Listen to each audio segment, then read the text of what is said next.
Kali ini saya akan mengutarakan sebuah tema yang berjudul Gerakan Tangan, apa artinya? Gerakan tangan mungkin dianggap biasa saja, spontan tanpa ada makna tertentu yang mengikutinya. Padahal jika hal ini dibawa dalam ranah komunikasi, terutama komunikasi nonverbal, Anda akan tahu betapa gerakan tangan yang terlihat spontan memiliki pesan yang dibaca dan dipelajari. Bagi Anda para public speaker, hal ini penting untuk dipelajari lebih dalam. Coba perhatikan orang-orang di sekeliling Anda. Perhatikan dengan detail. Anda mungkin melihat orang lain diam, tidak menggunakan bahasa verbal. Padahal sesungguhnya orang tersebut sedang merangkai bahasa nonverbal yang ingin dipahami.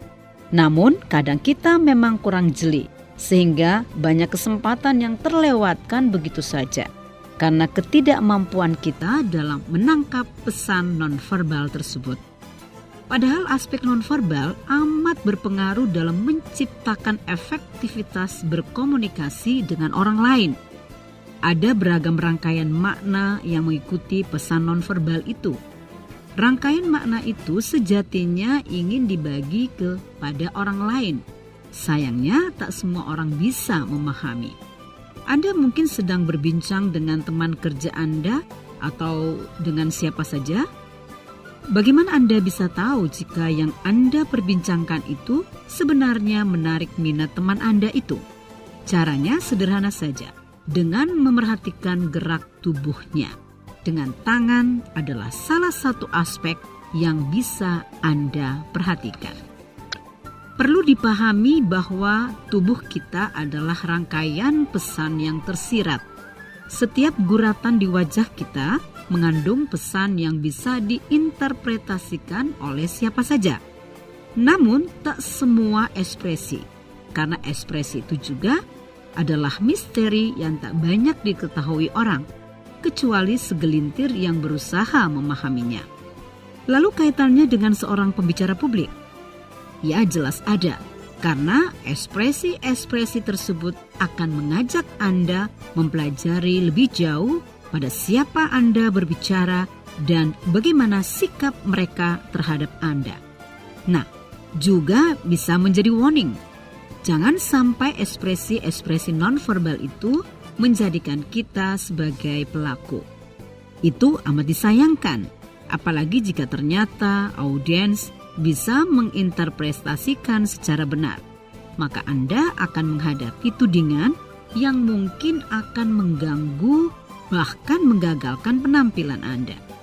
Kita mungkin sering melihat sebagian dari audiens kita sedang menggigit ujung pulpennya atau ujung kacamatanya.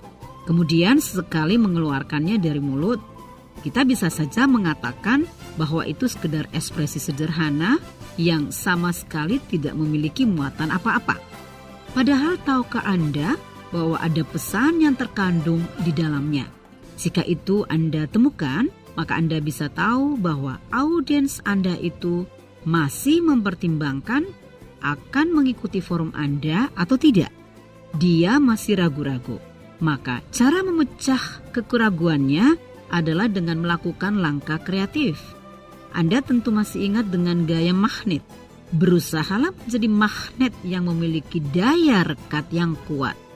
Hingga akhirnya audiens Anda mantap di dalam mengambil keputusan. Hal lain yang juga sering ditemukan adalah mengusap dagu. Mungkinkah itu ekspresi sederhana yang muncul secara spontan karena kebiasaan? Lagi-lagi jawabannya tidak. Mengusap dagu bukan sesuatu yang muncul secara alami.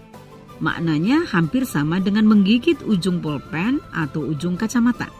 Hanya saja dilakukan oleh orang yang berbeda. Orang yang sedang mengusap dagu sedang menimbang-nimbang untuk mengambil keputusan. Anda harus jeli. Banyak lagi ekspresi tangan yang kerap didapatkan. Mengusap kepala atau memperbaiki rambut yang sebenarnya tidak berantakan. Apa artinya bagi Anda? Sederhana.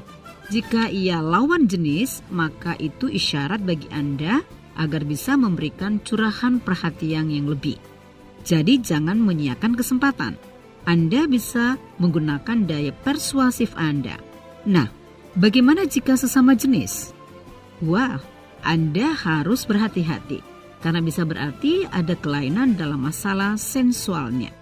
Smart listener, gerakan tangan lebih jauh bisa dipersepsikan pada perilaku penolakan dan penerimaan. Jika Anda berhadapan dengan audiens, lalu mereka menyilangkan tangannya ke dada, sayang sekali itu artinya dia sedang menolak Anda. Bagaimana menghadapinya? Jika permasalahannya pada topik yang dibicarakan, maka Anda mungkin harus mengalihkan topik. Jika kebetulan Anda di dalam forum dan ekspresi itu hanya dilakukan oleh beberapa orang, nampaknya humor akan menjadi alternatif untuk mengubah penolakannya menjadi penerimaan. Smart listener, memang perlu ketelitian dan kepekaan untuk membaca bahasa tubuh. Anda hanya butuh memerhatikannya secara seksama. Dengan begitu, Anda bisa memainkan peran yang sama untuk menciptakan ekspresi, meyakinkan pada audiens. Gerakan tangan juga bisa membantu Anda bahwa Anda adalah superior, berwibawa, dan memiliki kapasitas sebagai pembicara. Gerakan tangan bukan sekedar ekspresi biasa yang muncul secara spontan, tapi ada muatan pesan yang menyertainya.